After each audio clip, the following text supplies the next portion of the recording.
The door creaked open before I had a chance to react. My heart stopped, caught in a mix of shock and disbelief. There he was, my stepson, standing frozen in the doorway, his face a blend of surprise and embarrassment. "Oh my God, I'm so sorry," he stammered, quickly averting his gaze and shutting the door. But the damage was done, and an awkward silence fell between us like a heavy curtain. I sat down on the edge of the bed, trying to process what had just happened. My mind raced with 1,000 thoughts. Was it just an accident? Of course it had to be. But the timing, the situation, everything about it felt surreal and charged. The air seemed heavier than it had been a moment ago, thick with unspoken tension. It was just a mistake, I told myself. Nothing more. But why did my pulse quicken every time I replayed the moment? Why couldn't I shake the image of his wide eyes, his flushed cheeks, and the way he looked, caught between guilt and something I couldn't quite put my finger on? That evening, I decided to address it. Ignoring the situation would only make things worse. I found him sitting on the couch, scrolling through his phone. "Hey," I began, my voice steady but soft. He looked up, his expression wary. "About earlier," I continued, choosing my words carefully. "It was just a misunderstanding. But in the future, please remember to knock, okay?" He nodded quickly, his eyes never quite meeting mine. "Yeah, absolutely, I'm really sorry about that." I smiled, hoping to ease the awkwardness. "It's okay, let's just move on." And with that, I walked away, thinking that would be the end of it. But life has a way of throwing curveballs when you least expect them. Over the next few days, I started noticing little things, small changes in his behavior. He seemed quieter, more reserved around me. His usual jokes and playful banter were replaced by a kind of guarded politeness. It wasn't like him, and it only added to the growing unease in the back of my mind. One evening, as I was preparing dinner, he walked into the kitchen. "Do you need any help?"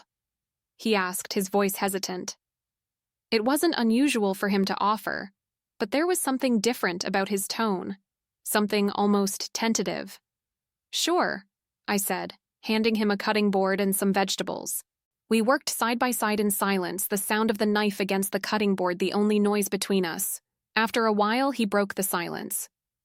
"I didn't mean to make things weird," he said, his eyes fixed on the carrots he was chopping.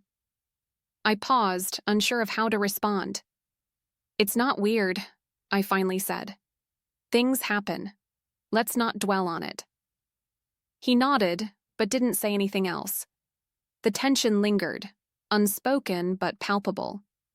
And for reasons I couldn't fully understand, it unsettled me more than I wanted to admit. As the days passed, I started catching his glances more often. They weren't the casual looks of before, but something deeper, harder to ignore. Once, I walked into the living room to find him quickly averting his gaze, almost as if he had been studying me.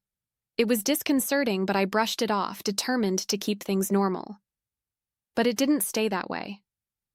One evening, as I folded laundry in my room, I heard a knock at the door. "Come in," I called, expecting it to be my husband. Instead, it was him. He hesitated in the doorway, looking nervous but resolute. "Can I talk to you?" he asked, stepping inside. I set the laundry down, giving him my full attention. "Of course.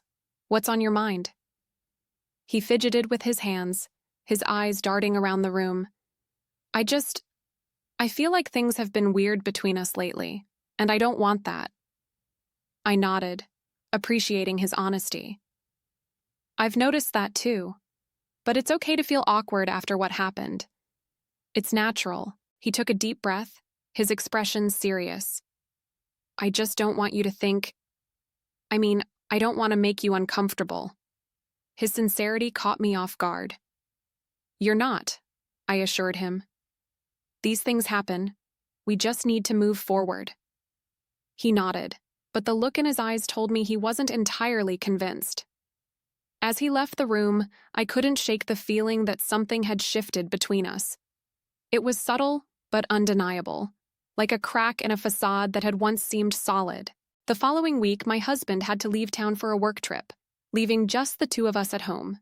I tried to keep busy, filling my days with errands and projects, but the empty house seemed to magnify the tension that lingered between us. Every shared space felt charged, every interaction laced with unspoken words. One evening, as I sat on the couch reading, he walked in and sat down across from me. For a moment, neither of us spoke. Then he cleared his throat, breaking the silence. "I've been thinking," he began, his voice steady but low. "Maybe I should move back in with my mom for a while." I looked up, surprised. "Why?" He shrugged, avoiding my gaze. "I just think it might be better." His words hit me harder than I expected. "If that's what you feel is best," I said carefully, trying to keep my voice neutral. He nodded, but the conversation felt unresolved. As he stood to leave, he paused, turning back to face me. "I don't want you to think this is about you." I smiled faintly. "I know." But as he walked away, I couldn't help but wonder if it was the truth.